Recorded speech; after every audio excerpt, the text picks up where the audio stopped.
Ну, я хочу сказать, что в своих показаниях я говорил о том, что я встречался с Зарубиным в ресторане в августе 2015 года. Я подробно об этом дал показания. Является ли эта запись, которую мы слушали, записью именно той встречи с Зарубиным, о которой я говорил, я утверждать не могу. Соответствует ли действительности услышанное сегодня, по крайней мере, до сего момента в этой записи, я тоже не могу утверждать, поскольку я не помню в деталях весь разговор. Если, конечно, этот разговор на записи, который мы слушали, является именно тем разговором, о котором я думаю, о котором я говорил. Принадлежит ли голос на записи мне? Вот одному из нас. Возможно. Принадлежит ли второй голос, который мы слушали за Зарубина? Наверное, тоже возможно. Я не обладаю специальными познаниями, чтобы это определить, прослушав запись. В своих показаниях я подробно рассказал о своем разговоре с Зарубиным в ресторане в августе 2015 года относительно возможности возвращения долга Зарубина передо мной путем возможной покупки моей тещи акций в птицефабрике Зелененской. Я подробно останавливался на том, что у меня и почему не было возможности в 2015 году показать легально свой доход от возврата долга Зарубина. Эти вопросы действительно обсуждались на встрече. Но является ли эта запись записью нашего с ним разговора, я не знаю.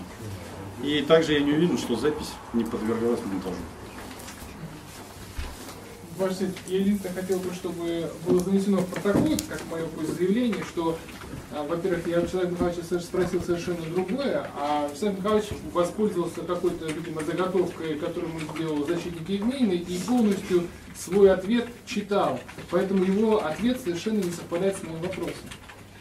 Я всего лишь спросил, узнаете ли вы на этой записи свой голос. Я ответил на этот вопрос в ходе своего развернутого ответа.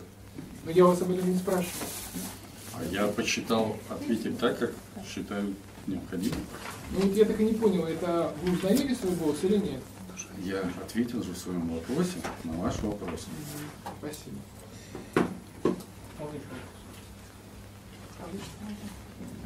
Мой же есть любимый персонаж Альшевский. Да.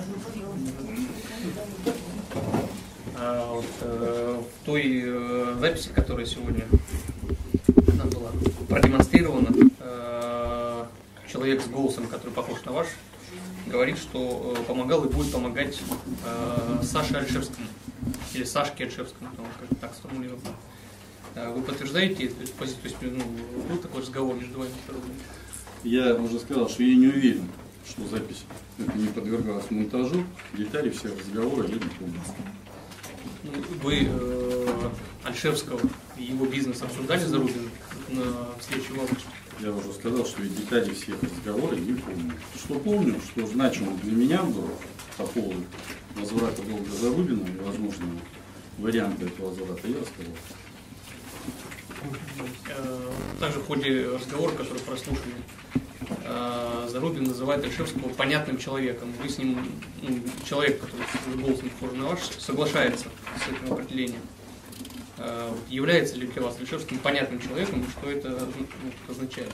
Безотносительно к этому разговору я говорил в своих показаниях во время судебного заседания, судебного следствия, что я, естественно, знаю Альшевского и, соответственно, работал с ним.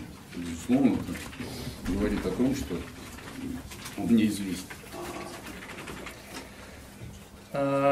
Также вот в том разговоре, который был сегодня заслушан, говорится о том, что Альшевский заработал 1,5 миллиарда рублей. И эти денежные средства, этот капитал находится в том числе в земельных участках, как формулировка. Вы подтверждаете данную информацию? То есть, я уже сказал, что я не уверен в том, что эта запись не подтверждалась монтажу. Детали разговора я не знаю. Также такой вопрос. В том разговоре, который сегодня был продемонстрирован, говорится о том, что Альшевский был бизнес-партнером Рамаданова. И цитата Зарубина, или человека с голосом похожим на Зарубина, что зарабатывал Рамаданов который делился с Ольшевским. Вы обладаете данной информацией? Подтверждаете ее? Я уже говорил о том, что я не уверен в том, что эта запись не подвергалась монтажу. Деталей разговор, которые не касались конкретно меня, я не понимаю.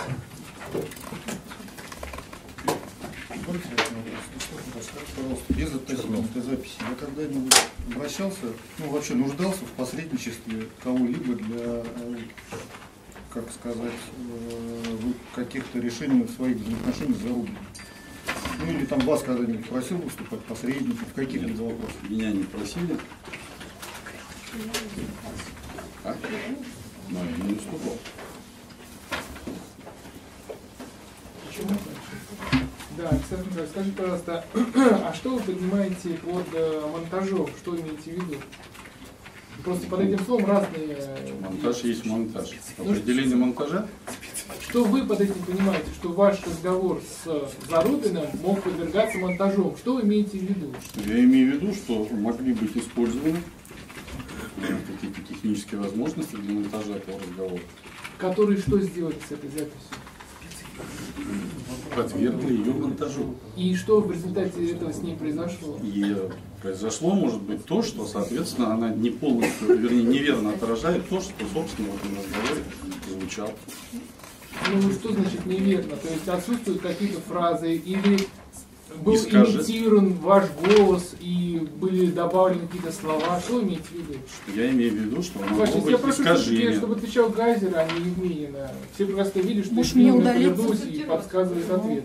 Я задаю вопрос Гайзеру. Мне удалиться можно? Ваше мнение мне не интересно. Разрешите заявление в протокол, пожалуйста, адвокат Гигалян в защиту Чернова. Уважаемый суд, я прошу обратить внимание на то, что, используя словесную эквилибристику, прокурор Непорожный задает вопрос с подвохом. Он спрашивает о том, что вы имеете в виду под словом «монтаж» в вашем разговоре с Зарубиным. Между тем, ведь Гайзер этот разговор не признал как разговор его и Зарубина. Он сказал «возможно». Вы, пожалуйста, тоже имейте это в виду. Спасибо. Можно вообще мне задать вопрос Гайзеру? Александр Михайлович, вот таким образом, ваша позиция о том, что разговор мог быть подвергнут монтажу, что вы под этим подразумеваете? Отсутствие каких-либо ваших фраз, либо имитация вашего голоса и добавление от вашего имени каких-либо фраз? Все, что угодно. Понятно, что все что угодно, но когда вы говорите, что мог быть подвергнут монтажу, что вы под этим подразумеваете? Ровно все то, что вы перечислили. Понятно. Только это? А что еще? Ну, я не знаю, разные могут быть варианты. А я не знаю, что вы имеете в виду, подразумевая под разные варианты. Вы сказали, что не уверены, что это ваш разговор, в связи с тем, что он мог быть подвергнут монтажу. Я еще раз вас спрашиваю, что вы вкладываете в это понятие, в это слово? Я уже сказал, что монтаж — это технические какие-то возможности, вмешательства. Продолжает подсказывать ответ. Я Можно прошу меня не перебивать Гайзера во время отвечать на моего вопрос. ответа? Позиция Евменина мне не интересна. Уважаемый суд, но я же в протокол не заношу, я тихо ему консультирую. Что за вообще цирк какой-то, правда? Может, Да мне это вы цирк удалиться? устраиваете. На каждый вопрос защитник не должен Или подсказывать. РФ мне просить на каждый вопрос? Ну Это это ваше что за право. глупости, ну честно, это уже цирк. Да. Это не цирк, это принципиально ваш момент, не вопрос к Гайзеру. Как раз Евменин устраивает цирк. Да. Спасибо, что напомнили. Ну, очень хороший пример. Господин Непорожный отказывался приобщать записи, которые господин Смешной представлял, возражал против приобщения, ссылаясь на то, что они могли быть подвергнуты монтажу. Ровно поэтому это же, собственно, сейчас я говорю, приводя пример относительно этого разговора. И если он, соответственно, высказывал такое мнение, то думаю, что вполне отдает себе отчет господин Непорожный, что такое может быть монтаж. Ну ладно, это ваше право. У меня такой вопрос. Вы сказали, что часть разговора, который не касался вас, вы не очень хорошо помните. А, соответственно, та часть, которая вас касалась, в частности, вашей тещи, вы вот эту часть хорошо помните? Евменину я прошу все-таки не подсказывать на каждый Не указывайте вы Евменину, что и делать. Да, К суду обращайтесь обращайтесь. к суду. Вы Значит, тоже. я прошу прекратить это дело. Давайте, вы будете прерываться, консультироваться и потом отвечать будете. Я Это все смешно. подробно рассказал в своих показаниях относительно этой части разговора. У меня сейчас вопрос не относительно ваших показаний, а относительно аудиозаписи. Вы часть, которая касается вас и вашей тещи, хорошо помните? Ну, Часть разговора за рулем. хорошо помнить то, что было, извините, 3 с лишним года назад, наверное, дословно никто не может. Если кто-то будет это утверждать, то он просто лжец. А я про дословно вас не спрашиваю. А в общем, я уже сказал, что, соответственно, да. Вот теперь не вопрос. Вот та часть разговора. Ваша честь, я прошу не подсказывать. Что это происходит? Ну реально, это... Уважаемый суд, можно заявление в протокол? Можно. Я консультирую своего подсудимого, Просите подзащитного. Каждый раз просить Ну, если перерыв? вы хотите каждый раз Я его консультирую так, как считаю возможным. Просите Это его перерыв. право на защиту, Правильно, которое не просите. вправе вы Правильно. его Официально лишать просите этого перерыв. права. На каждый Я вопрос. делаю заявление в протокол, что господин Непорожный сбивает моего подзащитного Гайзера и меня, тем самым лишая его права на защиту, того права, которого вы его лишали с первого дня задержания.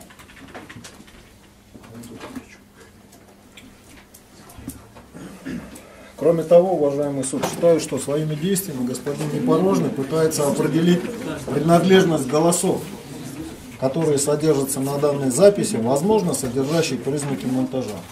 Самому следствию не удалось установить участников этого разговора. По данной записи не проведена экспертиза. Она никаким образом не идентифицирует участников данного разговора, а между тем все вопросы строятся таким образом, чтобы в итоге, каким-то образом запутав Гайзера и его защиту, получить ответ, на который сторона государственного обвинения сочтет возможным ссылаться в премию. Я считаю, что это недопустимо. Давайте так, что дальше будет. Если Вячеславу Михайловичу нужно будет ответить на вопрос, почему обвините вашу юридическую консультацию, Хорошо, спасибо. Да, Александр Николаевич, к сожалению, мне не дали до конца задать вопрос, но вас уже проконсультировала защита, я так понимаю, вы ответ уже знаете. А вопрос сводился к следующему. Ту часть разговора, которую вы помните относительно вас и вашей тещи, и которую мы сейчас в том числе прослушали на аудиозаписи. Вот эта часть разговора... Ваша честь. Ну, опять то же самое продолжается. Тогда давайте перерыв сделаем. Ну задайте вопрос Так до вы же не конца. просили перерыв? Почему? Просили? После вас. Нет, после. вопрос до конца. Конечно. Давайте сначала услышим вопрос. Да, но мне не дают его задать. И Евменин начинает сразу подсказывать ответ. Я прошу занести в протокол, потому что ну реально... А вы слышите, что я говорю? Почему я подсказываю? Ваш честь, Я не а как знаю, можно что за подсказать ответ на вопрос, который еще не прозвучал? Ну, услышим вопрос, кстати. Та часть разговора, которую мы прослушали, которая касается вас и вашей тещи, вот эта часть разговора соответствует тому, что происходило при вашей встрече с Зарубиным. Прошу перерыв, уважаемый суд, для консультации с юристом.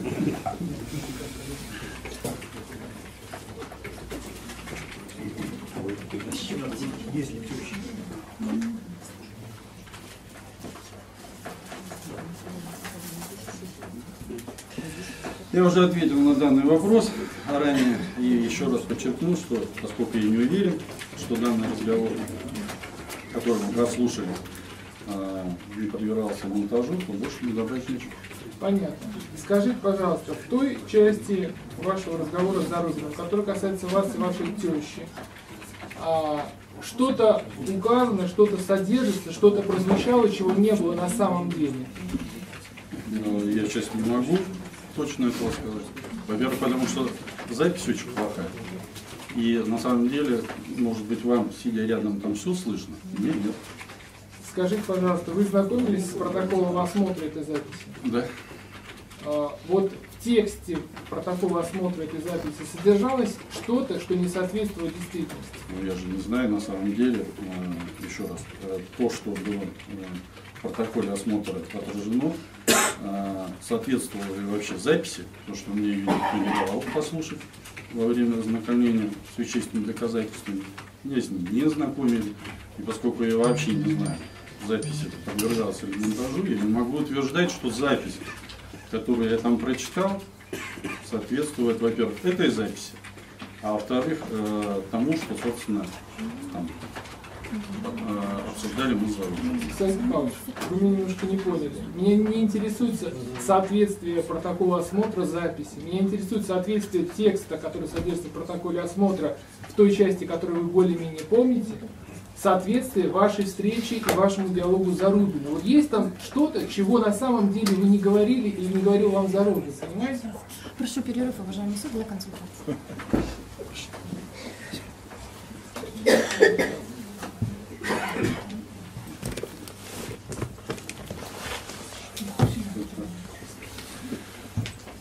Я уже сказал в предыдущем ответе, что всех деталей разговора я не помню. А меня все детали не интересуют. Вот вы читаете и видите, вот этого не было. Вот такое было в протоколе осмотра? Я и сейчас не помню весь протокол осмотра. Как вы знаете, текст очень большой. Нет, не весь. Ту часть, которую вы более-менее помните, вы, ваша теща, вы сказали, вы это помните более-менее не Я последний раз ее видел, когда, соответственно, знакомился на стадии 217 статьи. Это было, дай бог памяти, 1,5 года назад. Ваша честь, мне ходатайство предъявить Гайзеру на обозрение 402 том, если дело с 37 по 40.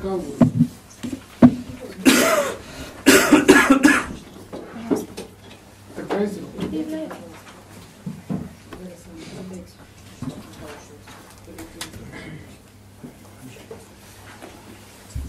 Страницу покажи. 402 том, с 37 по 40.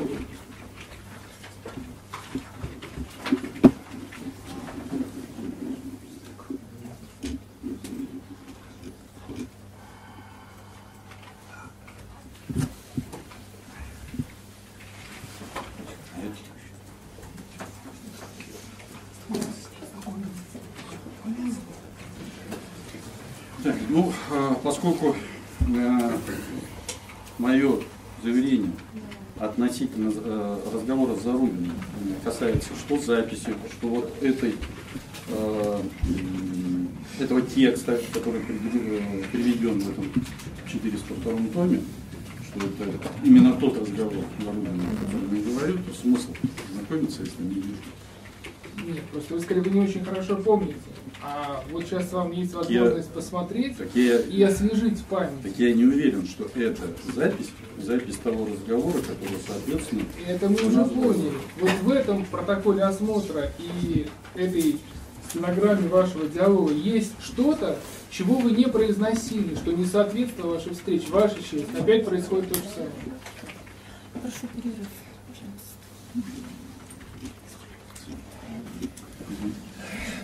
Я не могу ответить на этот вопрос, поскольку не уверен, что это именно тот разговор.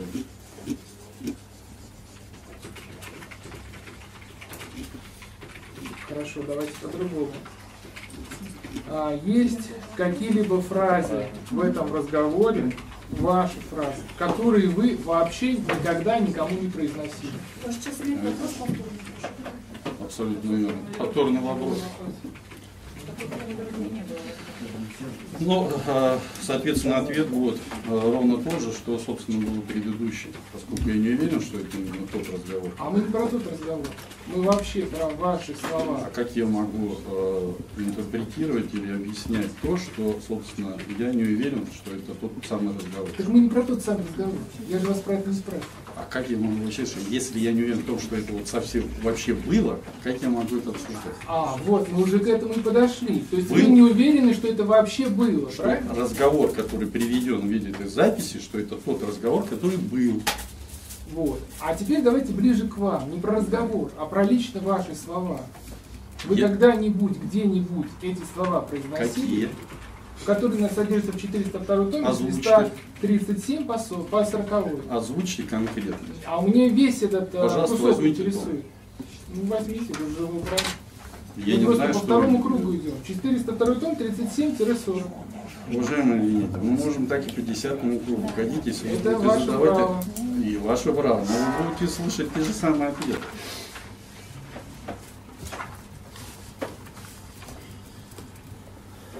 Прошу прочесть предъявить на обозрение 37-40. 400. Я уже... Гайзер опять говорит, он не У меня помнит. нет возможности заставить Вячеслава Михайловича ознакомиться с этими листами. Я ему предлагаю, вы задаете вопрос. Да, Вячеслав Михайлович, вы желаете ознакомиться с вашими словами? Меня интересует когда-нибудь, где-нибудь, кому-нибудь вы эти слова произносили? Во-первых, кто сказал, что это мои слова? Какие там Так я слова мои? спрашиваю, вы произносили эти слова? Уважаемый суд, Какие можно? конкретно? Секундочку для консультации.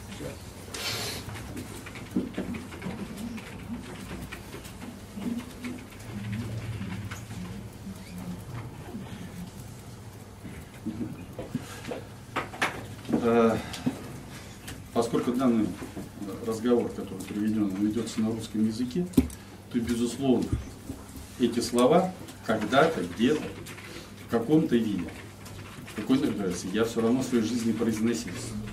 Но что касается конкретно, Я не понял. вот спрашивают, произносил ли я когда-нибудь слова, которые приведены? То есть вы поделили эти Не я предложения, фразы на Не отдельные я слова? понимаю. Я говорю, что в русском языке есть набор слов, которые я, как человек, владеющий русским языком, когда-то, конечно, произносил. В той или ином виде, в той или иной интерпретации. Вы сейчас это серьезно говорите? Абсолютно. Как задан вопрос, да, так и получено. Понятно. Ну давайте немножко скорректируем. Слова в совокупности в виде предложений. Вы когда-нибудь кому-нибудь произносили? Какие? Ваши, все диалоги, которые обозначены в 402 томе с 37 по 40, напротив которых содержится буква «С». Прошу предъявить на обозрение. Я уже Именно сказал эти слова. в своем ответе, что если кто-то из людей утверждает, что он дословно помнит то, что произносилось в каком-либо разговоре 3,5 года назад, то он лжец. Этого не может быть. Естественно, я не могу помнить дословно, как вы говорите, совокупность предложений всех приведенных здесь. А мне дословно не интересует. Вы же только что сказали. Про дословно я ни разу не сказал. А как я тогда могу подтвердить или опровергнуть? Вы же предлагаете мне ознакомиться и подтвердить, произносил или нет. Я говорю, я дословно не помню, что происходило 3,5 года. Как же я могу это подтвердить или опровергнуть? Хорошо. Общий смысл фраз и выражений. Про общий смысл того, о чем шла речь у нас за Зарубиным по поводу возврата долга через возможную покупку моей тещи пакета акций птицефабрики Зеленевской, я подробно рассказал в своих Понятно. показаниях. А мы теперь ближе к аудиозаписи. Аудиозапись, я уже сказал, что у меня нет уверенности в том, что эта аудиозапись отражает то, что было. Это мы уже слышали. А содержится в ней что-то, чего вы не говорили. Поскольку я не могу определить, насколько эта аудиозапись вообще содержит или не содержит того, что я не говорил, или говорил, то как я могу это оценить? Кстати, как предельно понятно. Слава Богу, может быть, двинемся дальше, чтобы не задерживать суд. Да, давайте двинемся, пожалуй, дальше. Кого вы в разговоре с Зарубиным имеете в виду под словом Леша? И вообще, упоминали ли вы такое слово в разговоре с Зарубиным? Возможно, что в разговоре с Зарубиным слово Леша я упоминал. Кто это? Что угодно может быть, я сейчас дословно уже не помню. Не дословно, я уже не помню всех подробностей разговора. Я прошу прекратить это. Мою профессиональную Да, деятельность. просите перерыв. Прошу перерыв, уважаемый суд. У нас почему-то свидетели, уважаемый суд, для протокола, у нас почему-то, когда допрашивали свидетелей гособвинения, и когда адвокаты в прямом смысле слова диктовали ответы свидетелям и подсудимым, которые предупреждают об ответственности за дачу показаний, это не объявлялся перерыв, не проводилась консультация, не интерпретировалась как консультация. В данном случае, когда проводится консультация и лиц, которые находятся за решеткой, подсудимых, в данном случае почему-то это считается у нас диктовкой или какой-либо деятельностью. Доходит до того, что подсудимый отвечает не на мои вопросы вообще. Потому что он лишен возможности их услышать. Потому что мой вопрос, он дублируется ответом сразу Евгению. Я еще не успеваю задать вопрос, Евгению уже что-то подсказывает. Значит, не на ваши вопросы, а на разговор. Да, помню. А, собственно, о каком разговоре вы говорите? Но только что с нами все, так сказать, аспекты, касающиеся аудиозаписи, текстов выяснены. Поэтому про какой разговор? Я говорю, Отраженный где? я говорю о разговоре вашем с Зарубиным. Вы там, допустим, не уверены в идентичности, еще что-то. В разговоре с Зарубиным упоминали вы слово Леша, если упоминали, то кого имели в виду?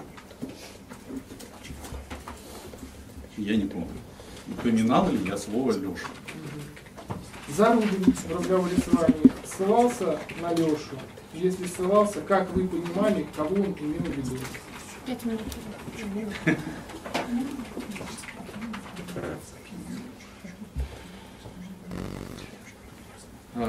Смотря в каком разговоре.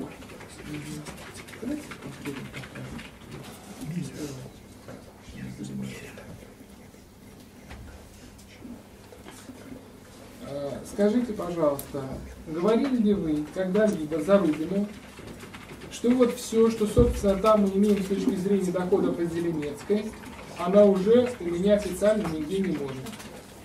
Я такого не помню, поскольку я и не уверен, что запись не подвергалась монтажу. Вообще фразу, которую произнесли, она вообще бессвязна. Я же вообще не Заметьте. про какую-либо запись. Я просто спрашиваю, вы такое когда-нибудь говорили, Зарубин? Я бессвязных фраз обычно не говорю.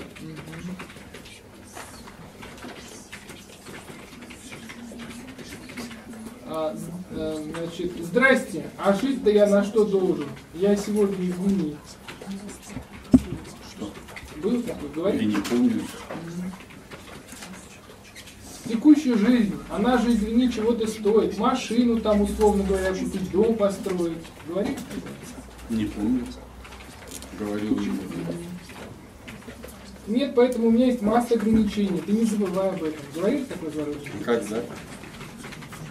Ну, вообще когда-нибудь. Когда-нибудь я такого не помню. Может, когда-то и говорил.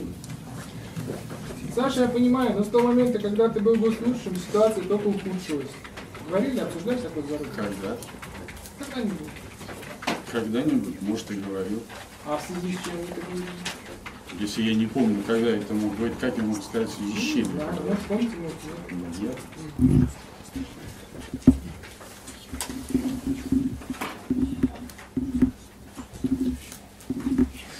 Я не сомневаюсь. Вот давай тогда, как это просто подумать, да, опять же, как из этой ситуации потихоньку можно выходить, потому что от того, что, еще раз говорю, там деньги копятся, они не превращаются в тот актив у меня, да, который я могу, с помощью которого показывать легальные расходы у семьи. Кстати, у Чернова ведь то же самое по этой линии. Говорит такое? Уважаемый суд, я возражаю, я прошу снять данный вопрос и прекратить эту дальнейшую историю, потому что эти все аудиозаписи, как письменные материалы, были один раз исследованы, были второй раз исследованы. Аудиозаписи мы сейчас прослушали, мы их по пятому, по шестому разу будем читать.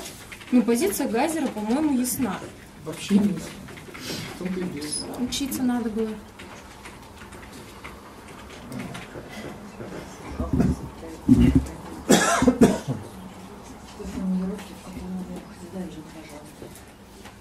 Вы говорите? Пожалуйста. Какой В каком разговоре? В любом. Когда-нибудь Зарубин.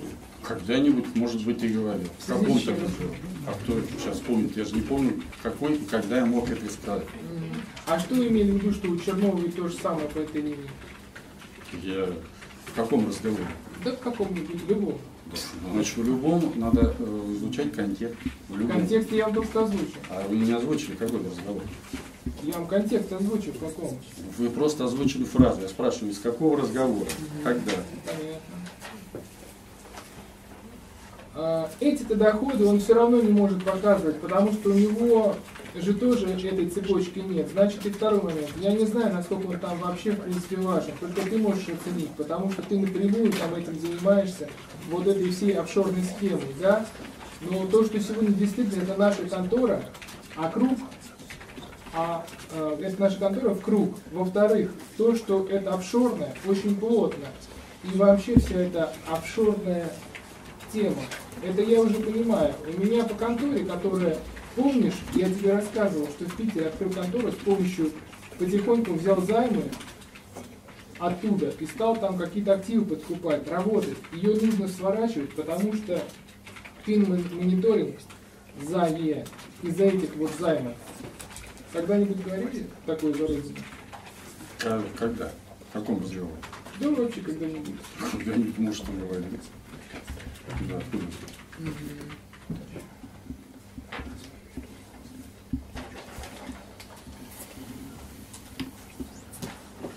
А что вы имели в виду под офшорной схемой? Когда и в каком разговоре? Вот я вам озвучил эту фразу. Вы просто озвучили фразу. Спрашиваю, в каком разговоре, когда? В августе 2015 года. Значит, в августе 2015 года у нас, я уже в своих показаниях давал информацию о том, что у нас ни одна встреча с Зарубиным. Ну, в одной из этих встреч. Я не помню.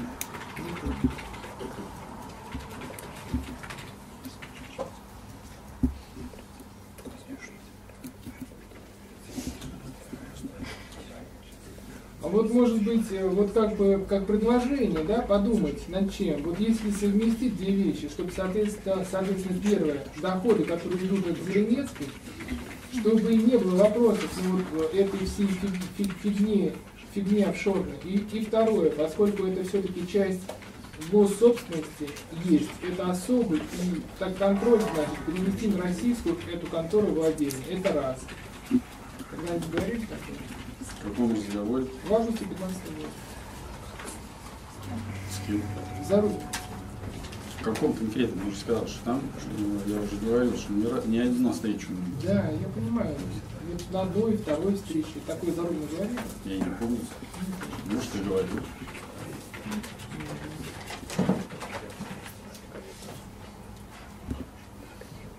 Смотри, а почему и тебе хочу предложить подумать, вот если какая-то организуется, если организуем российскую контору, которую вот есть у нас там 4 стороны, заходим там небольшими деньгами, которые можно официально показать, условно говоря, там 10-15 миллионов.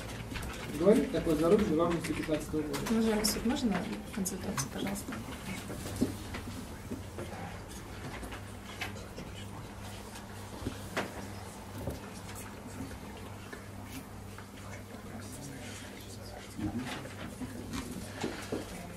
Вы читаете дословно то, повторяете, что мы слушали на аудиозаписи.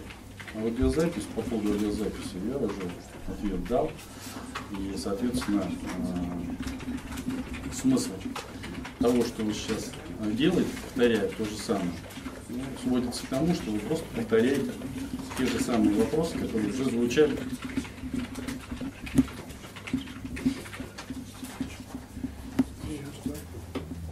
Я просто спросил, вы говорили эту фразу в августе 15 года за рынком, а вы мне что-то начинаете анализ давать. Я вам отвечаю, что поскольку вы повторяете все то же самое, что мы в аудиозаписи слушали, то повторяйте вопрос, на который я уже сразу ответил изначально, на первый же раз вопрос. По поводу аудиозаписи. Да я же просто понял, запись вообще, к аудиозаписи вообще никакого отношения. Тогда скажите мне, откуда вы произносите фразу? Ну, знаете, это мое дело, когда я произношу. Я спрашиваю, как вы я это могу говорили, когда то, что или нет? и неизвестно, чего произносите, какие-то фразы на русском языке, а требуете от меня ответа или подтверждения, или его отвержения. Не ссылаясь на то, откуда вы их берете. Вы говорили такое или нет? Я вас только это спросил. Я живу на белом свете уже 52 года. За 52 года я много всяких фраз, могу сказать, комбинацию русского языка. Возможно, произносил когда-то где-то. Вот и все. Дальше. Не, я, конечно, у меня есть там, помнишь, в свое время, когда югорь продавали, у меня теща покупала. У тещи вот у нее официальный доход, деньги у нее хранятся. Говорили в августе 2015 года такую фразу зарубежную? Когда? Я же вам только что сказал. День, ну что, август большой, 31 день. Да, вот в один из 31 дней говорили. Не помню, может и говорил. Понятно.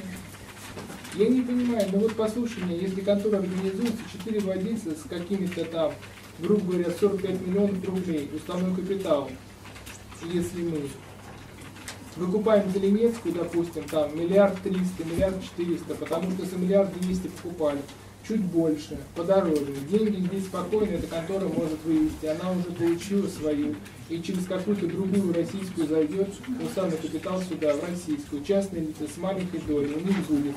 Им это дает возможность хоть какую-то копейку официально получать. Говорите, какой заработок? Уважаемый суд, можно, пожалуйста, перерыв до консультации?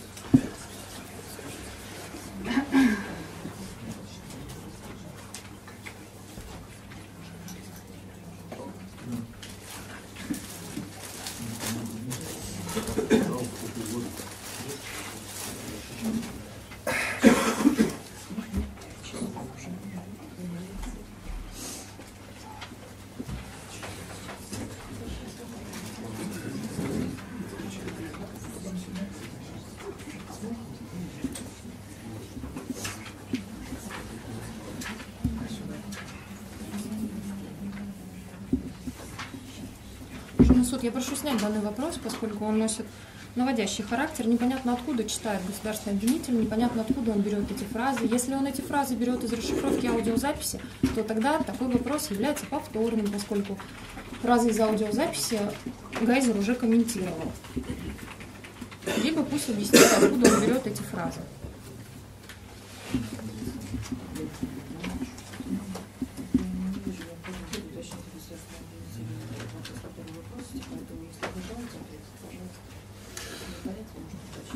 Ну, собственно, тот же самый вот ответ, поскольку государственный обвинитель ссылается на разговор, по которому я уже, соответственно, дал все пояснения. Это мне непонятно, что он, собственно, хочет услышать. Скажите, пожалуйста, вы говорили в августе 2015 года за Рубином. Выкупаем Зеленецкую, допустим. Так, извините. Вот. И это уже какой-то шаг вперед, потому что мы уже тогда начинаем потихоньку это переводить в плоскость. А дальше теща. Она спокойно дарит. Что внукам, потому что без налогов, что дочери, там никаких проблем нет. У нее эти деньги лежат специально до сих пор в банке, она их может внести. И потихоньку таким образом как бы начинает разруливать, потому что питерские. Я все подробно по возврату долга Зарубина в виде возможной покупки моей тещи пакета акций Зеленецкой и постепенного возврата долга сказал в ходе моих показаний. Соответственно, то, что вы сейчас спрашиваете, является повторным. Я все пояснения, показания на этот счет давал. Вы отказываетесь отвечать на мой вопрос? Я не отказываюсь отвечать. Я говорю о том, что я на вопрос... Я вас сейчас это не спрашиваю. Я спрашиваю, вы вот это говорили когда-нибудь Зарубину, а не ваши пояснения по поводу этой ситуации? А это не пояснение, это мой ответ. Вы Зарубину произносили эту фразу в августе 2015 года? Я ответил так, как считаю необходимым.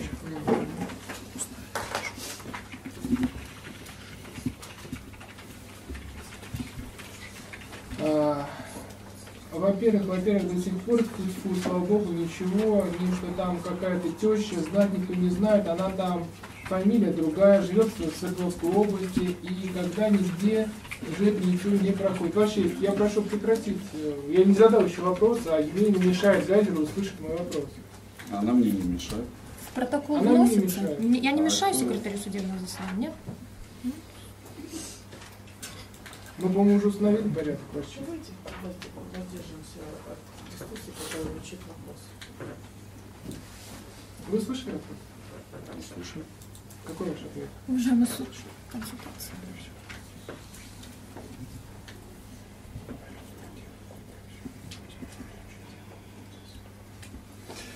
Поскольку мне непонятно, откуда вы вообще берете эти фразы и чего вы там, собственно, читаете, поэтому мне ответить сложно. Вы чисто можно мне 400 фотографий?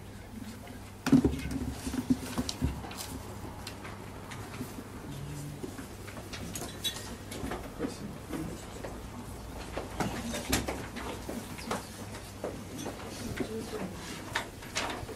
402 том, 38 лист. Во-первых, до сих пор, фу, слава богу, ничего, там какая-то теща, знать кто не знает, она там фамилия другая, живет в Свердловской области, и когда, нигде же это ничего не проходит. Поскольку вы читаете расшифровку разговора, который, соответственно, услышали, по которому я уже дал ответ, то, соответственно, мне добавить больше нечего. Скажите, пожалуйста, а у вас у тещи какая фамилия? Тунаева. А где она живет? Свердловской области. А внуки у нее есть?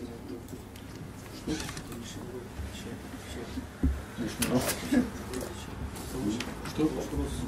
Я уже задал вопрос. Я ответил на него. Нет, я уже следующий задал. Ну что ж, я его не расслышал. Почему?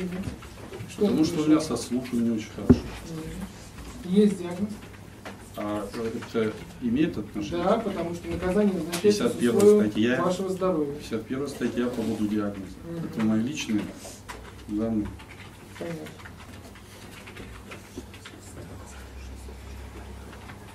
Внуки есть у тещи? Есть. А каких вы внуков вы имеете в виду? Может, у нее есть те, которых я не догадываюсь?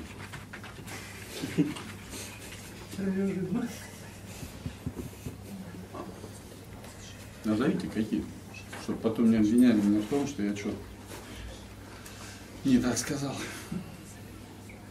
Вот, то есть, с одной стороны, действительно, получается, владелец, там все равно основной владелец будет контора, а то, что там, извини меня, с какими-то копейками, там частные владельцы есть, это вообще кто там что вспомнит. Но это даст возможность потихоньку уже уйти от этой фигни, что, извините, нет там этой темы, этого офшора. Условно говоря, тема баунти, которую там привязывали, она есть. Все, и потом потихоньку уже с ней там дальше. Уже несут консультацию. Да, 39 лет. Вы читаете фразу из 402 тома, который содержит расшифровку записи, которую мы слушали, по которой я уже все ответы дал. Да, я вот Лешке сказал. Скажите, пожалуйста, вот как раз тот момент, где вы упоминаете некого Лешку. Вы читаете фразу. Я их не закончил. Разрешите Хорошо, работать? прошу прощения. Вы упоминали в августе 2015 года в разговоре на Зарубина некого Лешку. Если упоминали, кого вы не видели? Я на этот вопрос уже отвечал.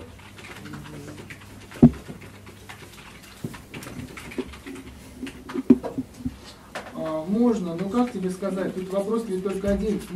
Мы же сами у себя это выкупаем. Что вы имели в виду под фразой «мы же сами у себя выкупаем»? Вы читаете фразу из распечатки аудиоразговора, по поводу которого я уже все ответы дал.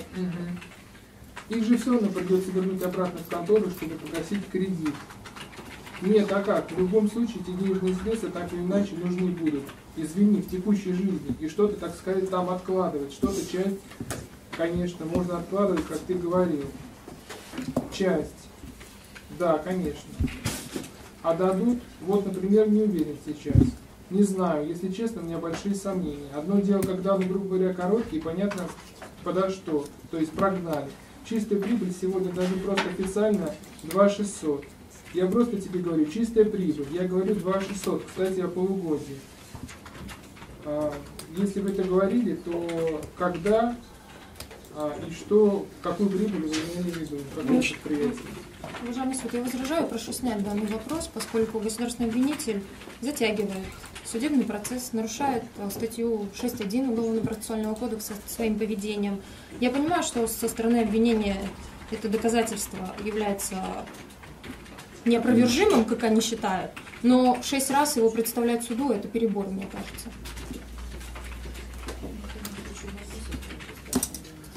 Вы произнесли фразу из расшифровки аудиозаписи, по поводу которой я уже вам ответы дал.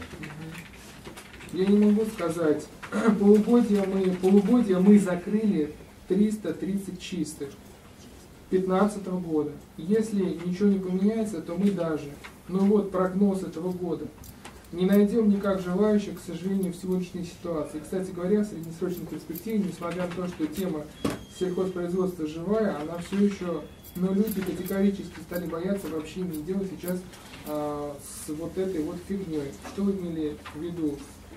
под вот этой ситуацией, и почему люди боятся иметь дело с ней. Это вопрос? Да. А кто вам сказал, что это я имел в виду? Я по поводу этого разговора и его, так сказать, достоверности уже все равно объяснил.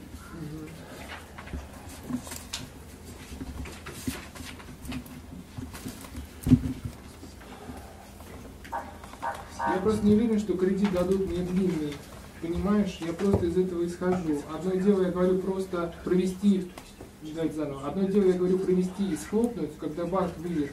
Понятно, подо что, под этот же там пакет контроля. А другое дело договариваться под ноль, то есть не под что. Сегодня этот пакет, извини, сколько бы он там ни стоил, оценит нам вот так. Про какой кредит вы говорите? Кто сказал, что я говорю? Ну, я вас спрашиваю. Если не говорили, скажите, я не говорил. Вы читаете еще раз расшифровку разговора аудиозаписи, по поводу которой я вам ответ уже всегда.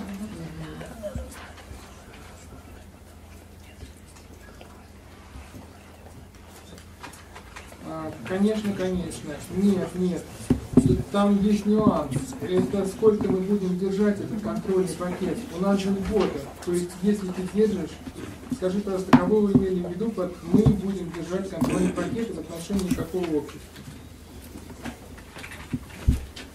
Вы читаете расшифровку аудиозаписи, по поводу которой я уже все ответы дал. Если ты держишь контрольный пакет свыше стоимости, помнишь, 500 миллионов уставный капитал, сколько это там лет, дальше идет. Да. Нет, подожди, если мы сейчас, условно говоря, будем продавать или нет, у нас он уже сколько? 4 года он висит, этот контрольный пакет. Скажите, пожалуйста, что вы будете продавать и кого вы имеете в виду во множественном числе? Уважаемый суд. Можно? Я пока возражаю, прошу занести мои возражения в протокол, я прошу снять данный вопрос, поскольку по поводу этой аудиозаписи Гайзер уже все пояснил. Также я хочу отметить, что данная аудиозапись была сделана, если она была сделана, оперативным путем. И материалы оперативно-розыскных мероприятий должны быть закреплены следственным путем. То, что сейчас делает государственный обвинитель, пытается следственным путем закрепить эту аудиозапись. Я считаю, что это недопустимо, что был достаточно большой период предварительного расследования, на котором сторона обвинения могла провести экспертизу данной записи, провести иные следственные действия для установления принадлежности данных голосов, а также установления того, что эта запись не подлежала монтажу. Поэтому все дальнейшие вопросы государственного обвинителя защита расценивает как затягивание судебного процесса и формирование, искусственного формирования доказательств. И сейчас можно консультацию.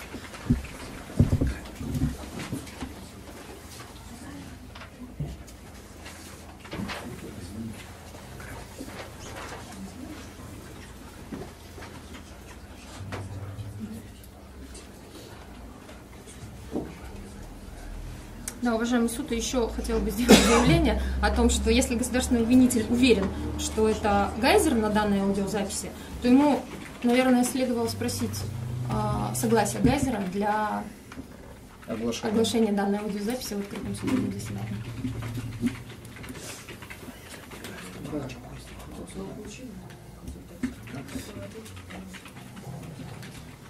А вы на основании чего формулируете вопрос, что я имел в виду, если я вам говорю о том, что вы цитируете расшифровку аудиозаписи, по поводу которой я уже вам все ответы дал. Вы ответ желаете дать? Я ответ дал. Вы задали мне вопрос. Я так ответил. Посчитал нужен. Ваша честь, я прошу все-таки мне вопрос не задавать, а дать ответ. Я дал ответ в том виде, как считаю необходимым. Ну, значит, мне вопрос задал, чего не имеет права делать. Нет, он задал, что вы имеете в виду. Вам нужен ответ государственного обвинителя? Нет. Ответ в форме вопроса. Я просто не помню, 5 лет, по-моему, если в течение там 5 лет, мы же одни собственники, мы не перепродавали. Владелец-то был один. И что, вот у нас как у старых владельцев, это вот как у тебя, как у физического лица, если ты, условно говоря, 3 года, по-моему, или 5 лет тоже квартирой владеешь, что потом продаешь, ты вообще налоги за нее не платишь. Сколько? За сколько бы ты ее не продал? Да. Я подниму, не суть важно, но вот российская контора, она, все зависит от того, сколько она будет этим владеть контрольным пакетом, и потом она, да.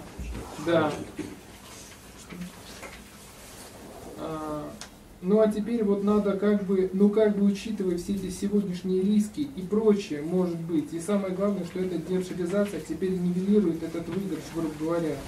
Саша, ну можно по-другому сделать, опять же, как это делаем контору там на 4, которая становится совладельцем большой конторы. Скажите, пожалуйста, кого вы имели в виду, говоря о 4? Ваша честь, можно просьбу, поскольку совершенно очевидно, что, прежде чем ответить, поскольку совершенно очевидно, что государственный обвинитель будет читать всю расшифровку аудиозаписи, можно давать ответ сильно, потому что проблема с позвоночником. Спасибо. Уважаемый государственный обвинитель, да, я прошу прощения, Ваша честь. Уважаемый суд, ответ на этот вопрос звучит следующим образом. Вы читаете расшифровку записи, по поводу которой я уже все ответ вам дал. 41 лист. Ну да, я вот как бы мысль подумать, потому что чем дальше будем идти, тем оно тьфу-тьфу-тьфу, дай бог, становится все глобальнее, дороже. Потом все больше технически возникает сложный процесс, как потом эти пакеты, условно говоря, наращивать за конкретными владельцами, то есть превращать ту долю, которая там зафиксирована будет. Ее все равно можно как бы можно разделить на 2 части, наверное, и правильно, как вот изначально кошелечек там, который за определенной частью, да, общий, условно говоря, вот есть. Скажите, пожалуйста, про чей кошелечек вы говорили за рубль? А кто сказал, что говорил я? Это ваше утверждение из вопроса? Да, и что вот становится все глобальнее, дороже. Что вы имели в виду? А кто сказал, что я имею в виду? А откуда это взял?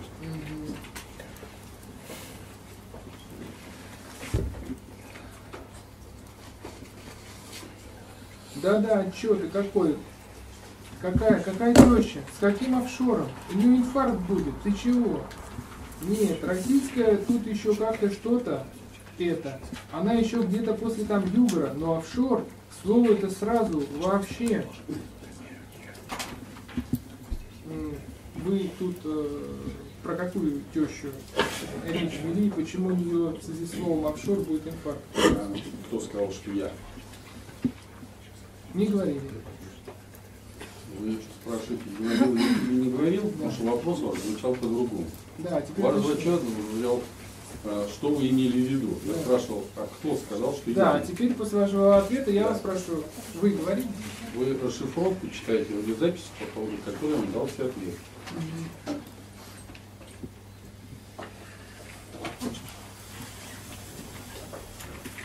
Нет, российская, так. Нет, нам-то, ты пойми, вот еще раз, я скажу из того, что определенный доход без офшорной схемы нам все равно по цене нужно показывать здесь. Что мы получаем именно в России? Это российское предприятие, просто потому что все, что касается офшоров, для меня это отдельная больная тема. Как для... Там свои, то есть это даже вот с точки зрения, пойми. Нет, смотри, вот если можно же разделить на 2 части, я говорю, да?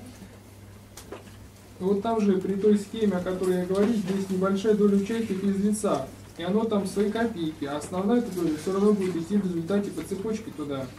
Да, я согласен. Там-то и детей можно сделать. Вот эта фраза, не очень понятно, что вы имели в виду. Какая в контексте разговора. Да, я согласен, там-то и детей можно сделать. А кто сказал, что я сказал? Не говорили? Вы читаете расшифровку аудиозаписи, по поводу которой я вам уже все ответы дал. Это что, дочерней компании? Я вам дал ответ уже все по поводу расшифровки, которую вы читаете, аудиозапись. Понятно. Там-то можно и детей сделать, как ты вот говорил и советовал. Я же в этом не очень понимаю. Да, это туда. То есть на 2 кошелечка разложить. Да.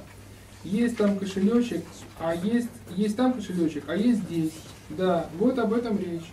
Потому что когда я Лешке рассказал, он говорит: ты подожди, я тут вообще. Ты лучше к Саше. Там вы как решите, типа, так и я. Владимир Александрович, я думаю, что скорее всего тоже скажет: решайте. Может быть.